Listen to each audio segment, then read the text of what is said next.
Hello everybody, welcome to another episode of Simply Nerdy. I'm your host, Steven. I am joined today by Anthony. Hey everyone.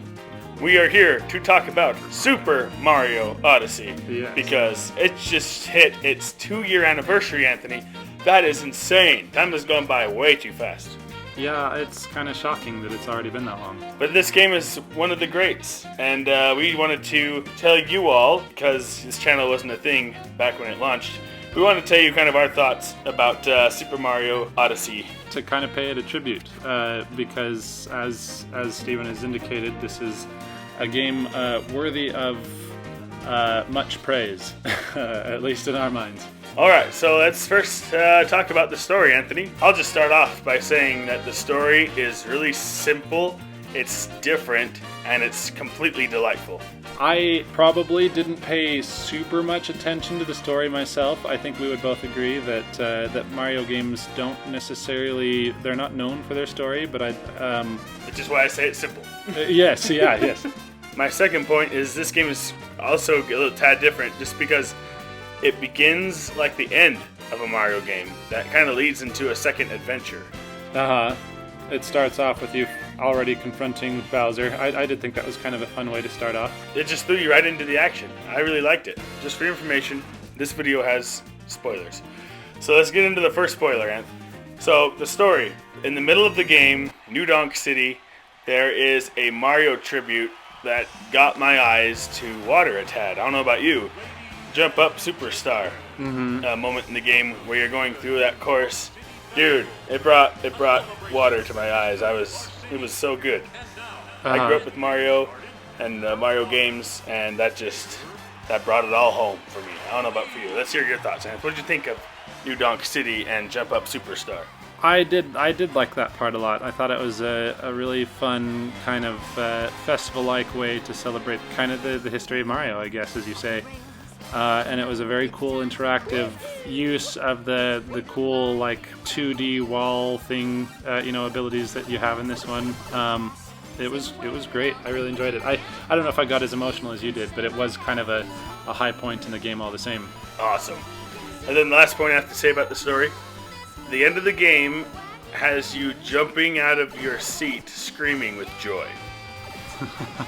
Now, I know you at least did that, right? You got excited at the end. Yeah, that part was pretty spectacular as a finale. Dude, that was an insane finale. We got the footage right here. You capture Bowser. That's like the ultimate capture of the game. And then you run through this crazy cool course with this crazy insane song playing, and you get the 2D elements back with like the 2D Bowser and Peach, and dude, it was so cool. Yeah, I really enjoyed that part. And then the very end cutscene where Mario and Bowser are fighting over Princess Peach with the flowers. They're offering her different types of flowers, and she's just like, I'm going on my little ship, and I'm out of here. You guys want to come? And then Mario kicks Bowser in the face, throws the cap at the camera, and it ends. I was like, oh, it's so good! Yeah, there's not much more to be said about that. I'm honestly holding most of my my enthusiasm back for one particular aspect of the game that I'm sure you can guess, but I'll let you get us there. So that's the end for the story segment. Let's get into gameplay then. Oh, there it is. Okay, perfect. Okay, so the gameplay. So I have to say, during the opening cutscene and other parts of the game, I think this game has the best use of HD Rumble. I don't generally notice it, so... What? I Are you know. For real? Dude. I mean, the one time... Okay, the one game that I really think you need to play the beginning of the game again then. Maybe. Yeah. Because you'll feel it. I'm sure I did even then. I don't know if the physical feedback is the most important thing to me, though. But, I mean... Maybe I just need to pay more attention. My second point is it's going to be really hard to say goodbye to Cappy because Cappy has opened up this huge plethora of opportunities and stunts and all kinds of things that you can do in the game, and it's just amazing. It's probably one of my favorite Mario mechanics to date. And the crazy jumping between platforms, I will never get that down, but there are some crazy videos of people doing some insane jumps that I don't know. I'll never be able to get those down. I also have to say that the game is fairly easy, but it's got some pretty hard puzzles sprinkled throughout the game. And that aspect makes it enjoyable for every age, whether you're old or young or an experienced gamer. There's something to love here for everybody. And it's just well-rounded gameplay altogether. And now I'll hand it over to you. Okay, all right. Here's where we go. So let's all be honest here. Gameplay is the reason that any of us that are fond of Mario games are, well, fond of Mario games.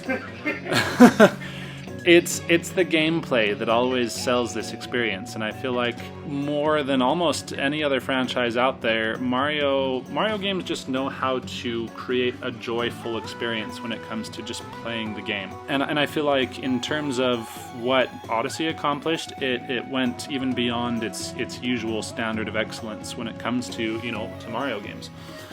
So to just name a few thoughts, because I could practically write a dissertation on this subject. I think the first thing, I'll agree with Steven, I really liked the capture mechanics, and I thought it was a really clever extension of the power-up idea that we've kind of grown up with playing Mario games. It was kind of the same idea, but it allowed for them to explore new avenues for using these quote-unquote power-ups that were just so much more clever than I think it's been in the past, instead of just relying on the fire flowers and the super mushrooms. So a highlight for me, for example, I think my very most favorite power-up in the game was the accordion caterpillars, or whatever you call those. I don't know if I'm sure they have an actual name, but they make the little accordion noise when you're stretching out and then retracting. And I loved that mechanic so much. I just remember just practically giggling the whole time I was doing that kingdom, just because of the incredibly clever ways that they put it to use in that level. And I feel like that just kind of captures, pun intended there, that captures the essence of what made that mechanic so fun. Another highlight for me, for example, I really loved the sword nose birds in Bowser's Kingdom. I loved being able to poke the enemies with it. I loved how you could use it to stick yourself to walls and kind of fling yourself upward. It just allowed for so much cleverness and so many unique experiences. I mean, I feel like Mario games are kind of known for their new spins on even the core mechanics of Mario. I feel like every game that we've seen has found a new fun mechanic to add that just kind of defined it, but I feel like this is the one that does it better and with more instances of innovation than any previous Mario that I've played. So love that. So that's the capture mechanic for me. I think though, if I'm being honest, the form factor for this game that I think I appreciated most as far as the gameplay goes was the way that they approached exploration in this game. I don't think we could call this game open world, but I loved how open-ended the worlds were, and I think that's something that was incredibly refreshing for Mario, because I feel like I mean there was always kind of some degree of fun for just exploring a world or a level in previous Mario games, but there was generally always a direction that you were being funneled toward, to get the star for that particular version of the level or whatever it might be. And I just loved being able to explore nooks and crannies and find out, oh my gosh, there was a moon there. Now I feel really, really rewarded for my exploration. And it was such a joy to go find those moons. And the funny thing about the moons, and honestly I think this is one of the things that Mario games in particular have managed to perfect, is if you think about it, these moons are nothing more than just glorified good job stickers. I don't know, what do they do other than allow you to have kind of a moment of this positive feedback thing, this little shot of happiness that otherwise doesn't serve any other real functional purpose other than allowing you to have enough moons to get to the next place, which is so easy in this game because the thresholds are so low, you know. I feel like the moons kind of remind me of the Korok seeds in Zelda Breath of the Wild. They reward you for your exploration. Yeah, no, totally. But the thing that's kind of funny is that, you know, and I absolutely loved the Korok seed system in Breath of the Wild, but the difference I would say about them, at least in one respect, is that the Korok seeds, in a way, were not only like a reward for finding them, but also actually served a functional purpose after that by allowing you to upgrade your equipment slots. Whereas in Super Mario Odyssey, they were more just for the joy of collecting in them, and the reward more was the gameplay that got you to the moon. And so, you know, it was that final thing that kind of tied up the, you know, what you did was just really fun, and by the way, it was skillful, so here's a moon, you know. It may sound like I'm saying that in criticism, but I'm actually not. What I'm saying is it's impressive that the way they structured the moon collection system in this game was such that the moons can literally do nothing more than just provide you the joy of knowing you did a good job, and that's all they need to be, and it makes for such an incredible experience. And I think maybe that kind of sums up in a lot of ways what makes the gameplay of this game so particularly special. Is essentially what they did is they took the existing formula of Mario, made it more open-ended, made it more exploration-based, which was kind of in a lot of ways kind of a risky step for them, and they managed to structure it so meticulously and so carefully that it was an incredible experience. I think you know what I'm trying to say, just that there is a special kind of joy that's tied to a Mario game, and Super Mario Odyssey feels like it, the way they just approached everything, it just feels even more bursting at the seams than usual. And if you haven't played it, or you can't explain it in words, or you haven't experienced it yet yourself, go do it. Do yourself a favor. I promise you won't regret it. Amen. All right, Anth, let's move on. Let's move on to music now. This is the best Mario soundtrack in years. Anyway, it's just really good. But I have to say there are two standouts, and if you played the game, you know what I'm going to say. Jump Up Superstar is an amazing song. I love the jazz feel of it. I wish jazz music would come back as a whole, but that's a discussion for another time. Anyway, and then the second one is Break Free, which is the song that plays while you're Bowser doing that last final puzzle. Yeah, that was a Dude, good one. both of those songs contained lyrics, and they were the two highlights for me in the soundtrack. And the other song, I have to say I loved, maybe right below that, is the Wooded Kingdom music, which is so fun to listen to. You know, I'd probably have to go back and listen through the soundtrack again to actually like give you my favorite tracks. So I will say that the Wooded Kingdom was one that I remember enjoying. It's pretty groovy. I would definitely agree that this is one of the best Mario soundtracks we've had in recent years. I think the only reason that I might hesitate to some degree is that as far as soundtracks go, I might actually prefer the Galaxy soundtracks for, you know, Galaxy 1 and 2. But I think that might just simply stem from the fact that I tend to really love symphonic, classically inspired soundtracks, and that's kind of more Galaxy's speed, and Odyssey kind of had more of a band, you know, big band, jazzy feel, which there's nothing wrong with that. And there was some genuinely good soundtracks in there. I think the other thing maybe that makes it so, you know, I only hesitate ever so slightly when I compare the two is just that I feel like with the worlds being maybe a little bit more open, they kind of had to, they kind of ended up going with something that could be a little bit more ambient in a lot of places, because, you know, if you have this epic theme constantly playing while you're exploring, eventually you're just like, okay, I've heard enough of this song, you know.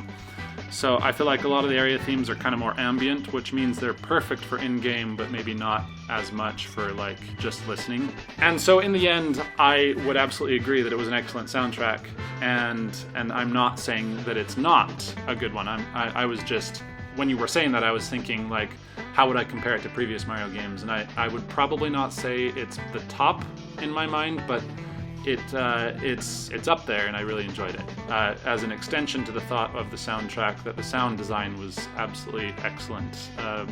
The accordion caterpillars just made me so happy.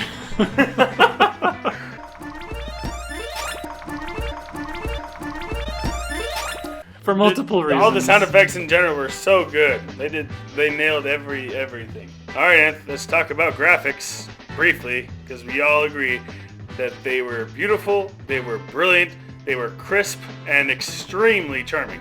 I would agree. I also will say on the subject, I guess this is another natural extension of the question of graphics. For me, like, while graphics are not super important to me, performance is, and that's kind of where I draw the line.